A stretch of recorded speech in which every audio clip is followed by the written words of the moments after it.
ও মা গো, কি হলো গো? ও গো, কে কোথায় আছো গো? মানুষটা তো এক্ষুনি বসেছিল, তারপরে না না না, আমি বরং বৈদ্যকে ডেকে আনি গিয়ে।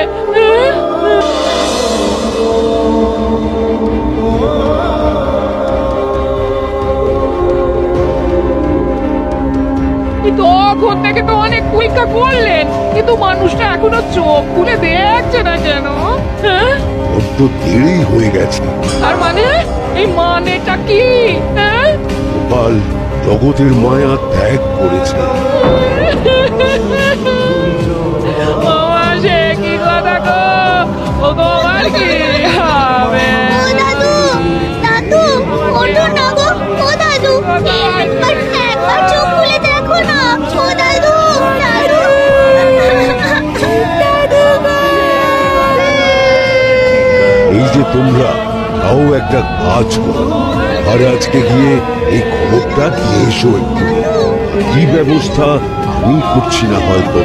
এটা তো একটা আর চিন্তা করে কি হবে মহারাজ? যা হওয়ার তা তো হয়ে গেছে।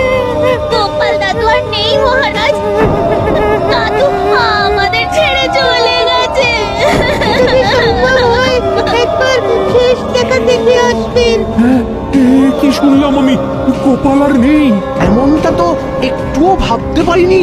আজ এ কি দুর্যোগ নেমে এলো এখানে, গোপাল আর নেই, এমনও শুন। না না না, ব্যাপারটা ভালো হলো না। চলো চলো, সবাই মিলে গোপালের বাড়ি যাই। হ্যাঁ হ্যাঁ হ্যাঁ, তাই চলুন মহারাজ। গোপাল আমাদের এতদিনের সাথী, গোপালের শেষ যাত্রায় আমরাই কাঁধ দেবো না হয়।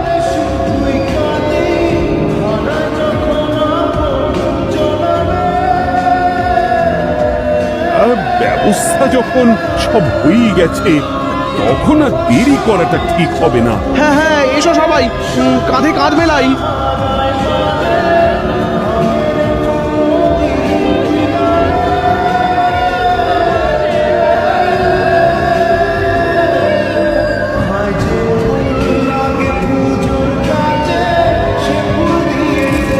ওই দৃশ্য কিনা শেষে আমাকে দেখতে হলো, কিন্তু তবুও আমার খুব জানতে ইচ্ছে করছে। বাচ্চারা ঘুড়ি ভর্তি মোহর অলংকার সব ছড়াতে ছড়াতে যাচ্ছে কেন? আর গোপালের হাত দুটোই বা হাট থেকে বেরিয়ে দুদিকে ঝুলছে কেন? মহারাজ, আর একটা ব্যাপার কি আপনি লক্ষ্য করেছেন? কি বলতো? গোপালের দেহ কারা কাঁধে করে নিয়ে যাচ্ছে। হ্যাঁ হ্যাঁ, ওই তো মন্ত্রী, সেনাপতি, জ্যোতিষী আর পণ্ডিত। আসলে গোপালের এই শেষ যাত্রা আমাদের কিছু শিক্ষা দিয়ে যাচ্ছে মহারাজ। এই যে দেখুন, যারা গোপালকে সহ্য করতে পারত না, এখন তাদেরই কাঁধে গোপাল যাচ্ছে।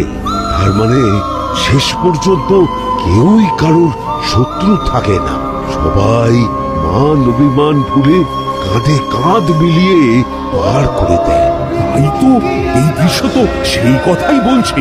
আর ওই যে মোহর আর অলংকার ছড়িয়ে যাচ্ছে, সেটাও বুঝিয়ে দেয় যে এই অর্থ, সমৃদ্ধি সবই ফেলে একসময় চলে যেতে হবে। কি ভীষণ সত্যি। তো খালি হাতও বুঝিয়ে দিচ্ছে, খালি হাতেই আমরা সংসারে এসেছিলাম, আর খালি হাতেই আমাদের যেতে হবে।